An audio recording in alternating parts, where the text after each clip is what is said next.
Hello, beloved. Welcome to another episode. I am your host for the Ascended Earth, the Transfiguration of the New Human podcast. So, welcome again to this special episode that I want to talk about your sacred temple, each and every one of our sacred temple. So, temple for me is a place that serves as a very special purpose that is dedicated to specific energies and that is very sacred.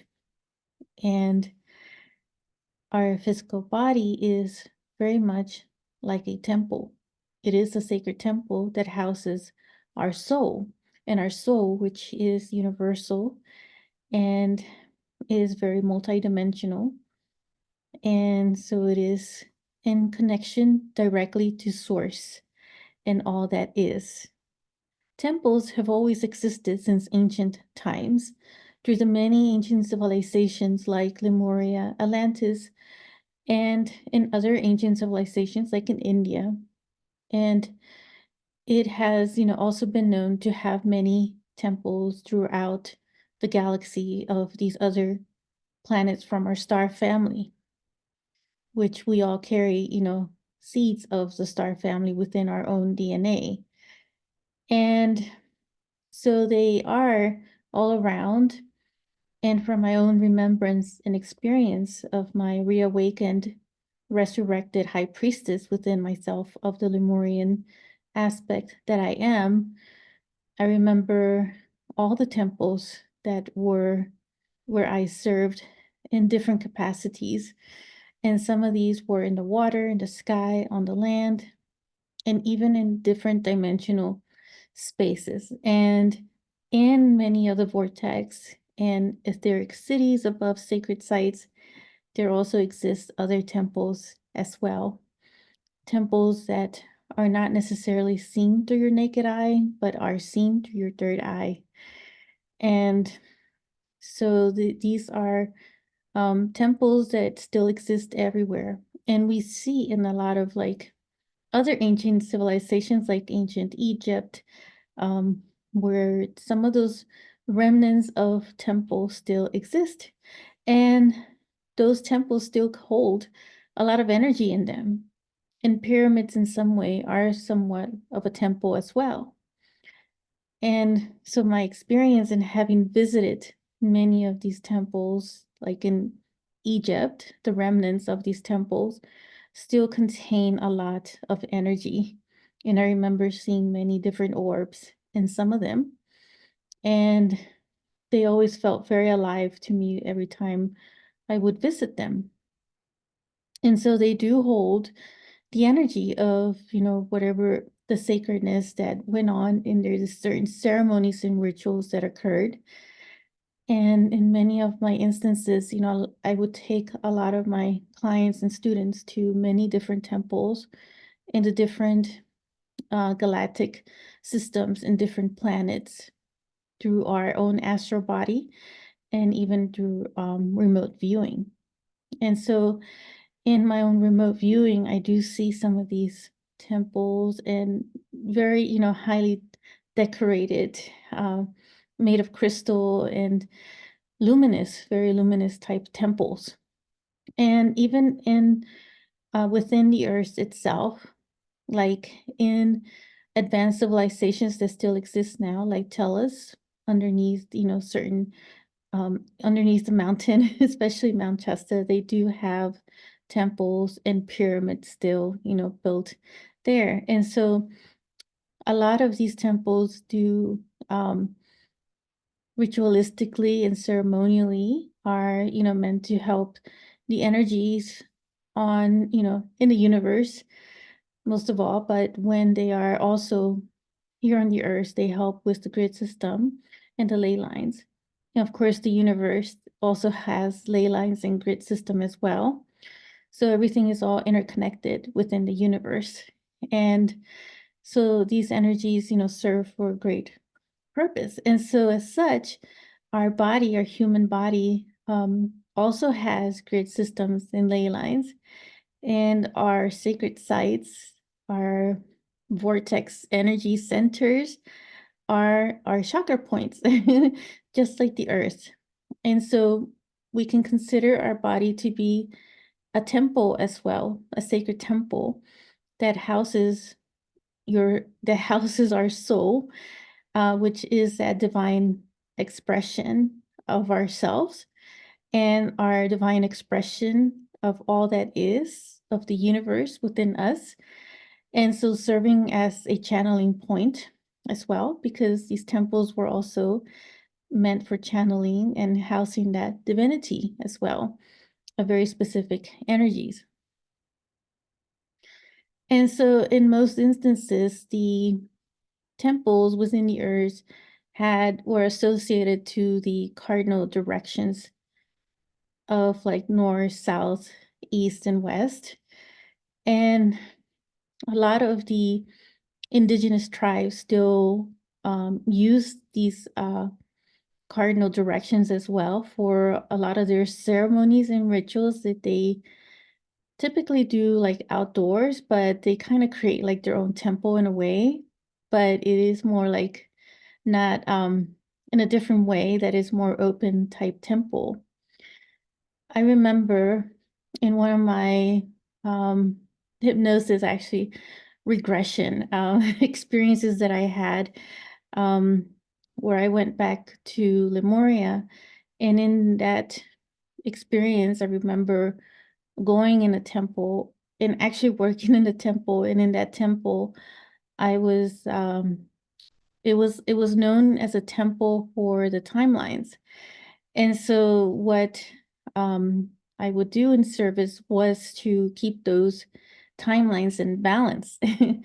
And so I remember that I could work through the timelines to help heal certain timelines that I had gone through in this lifetime. And, all the previous lifetimes as well in the different human forms. And also just realign myself to the timeline that I wanted to be on, which is, the highest vibrational timeline to really shift um, the law of attraction and manifestation through these timelines. And so that's what that temple was dedicated for. And in there as well, I also helped to bring, the collective energy timelines for all of us too. And so that's, an example of what a temple could be. It could be like many different types of functions to it. And so when we have, so many coming together in a temple, bringing energy, it really shifts that energy as well.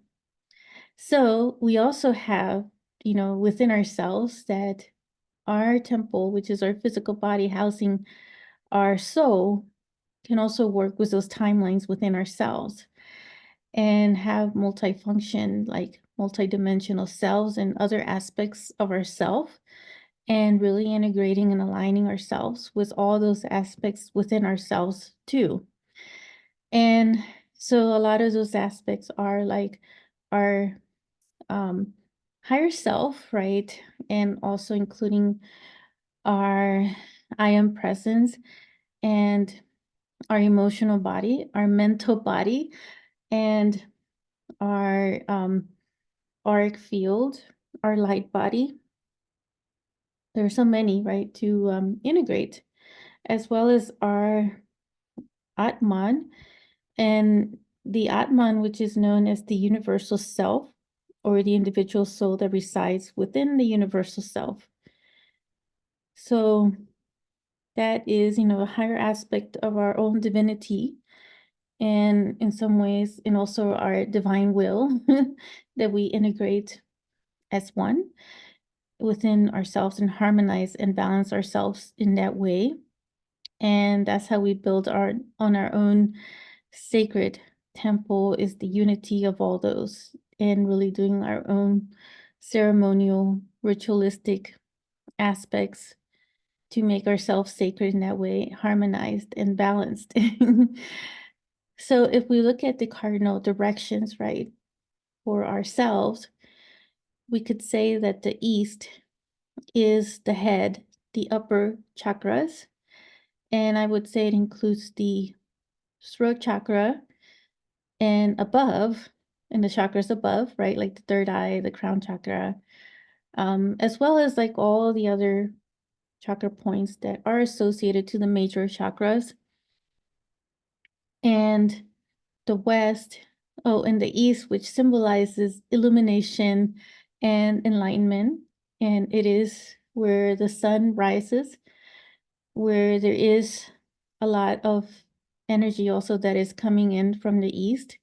So if you hear like a lot of spiritual teachers talk about how when the sun is first rising in the morning, that that is the best time to go do like breath work or to do some yoga pose, because that is when you're able to receive your highest and most light, and as well as like pretty much like eating eating the light, so it's making you really full, so it's supercharging you the most at that time. This is a very specific time when the sun is rising.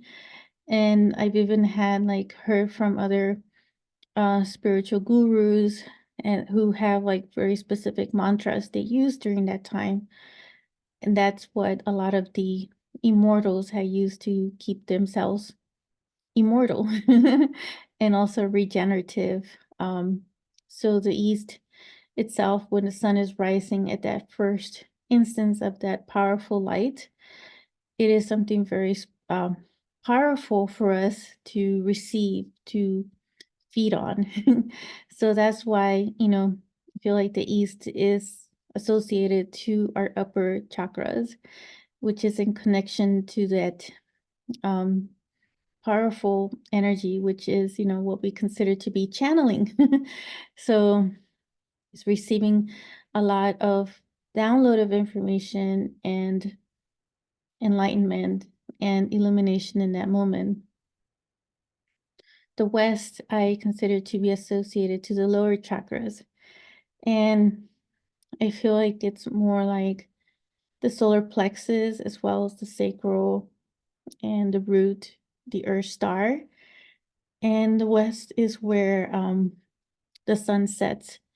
So it could be considered as the point of rest and a point of the void. So more so like a reset, as well as grounding. So really what the lower chakras do in their function is that connection with our earth and being in connection with rest, and being able to reset ourselves when needed as well, um, through these very important points, these chakras, um, within ourselves to really root us um, on the earth itself and carrying these higher energies from the upper chakras as well. So the so yeah, so that's where I associated this to the west, being the lower chakras, which includes the all the chakra points, not just the major. um so the east, you see the south. So we have now the east and the west, and the south would be on your let me see, it would be east. Yeah, it would be on your left side. And so the left side, which is your left hand, actually correction on that. The south side would be considered the right side of your body. So really your right arm, your hand, most of all, your palm, because there are some very powerful chakra points in your hand as well. Um, the left side is the north side, representing the north side. So the other, palm area, the arm as well on that side, and those chakra points themselves. So the left hand is considered to be the one accepting, whereas the right hand is the one that's giving. So there's a receiving and giving type of energy that goes on with these two sides. The south side is where the sun is usually the highest point and brightest. And the north part is the north side is when the sun is not as strong. So like in the winter time, the sun is not usually as strong.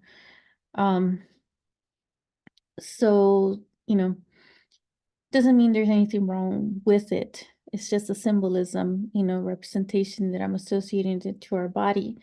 And so as we're receiving on the one end, like it's in the winter side, right? We're more in this form of just rest in a way, so we're also just receiving. And when it comes to like the south, it is giving. So it is this balance of the two. So the center for all of this, because all temples have a center point, a sanctum, a sanctuary, and so that is the heart. The heart of your temple is your own heart center, which is, includes the lower heart chakra and the upper heart chakra. And so when these two are together, though it is a very activating energy, an energy that keeps your whole temple in balance and sacred. And so within this heart center, we have all directions coming. It also contains all the major ley lines in the grid system within your own body as well, because each of the chakra points also have their own ley lines as well in grid systems. And so I feel like the heart center being your most sanctuary point also integrates a lot of these other different forms of your other bodies, like your mental body, your emotional body, your light body, your Atman, and your divine will, your I am presence, your, higher self, in all aspects of yourself, um, as well as your art field, and that is, also your physical body too.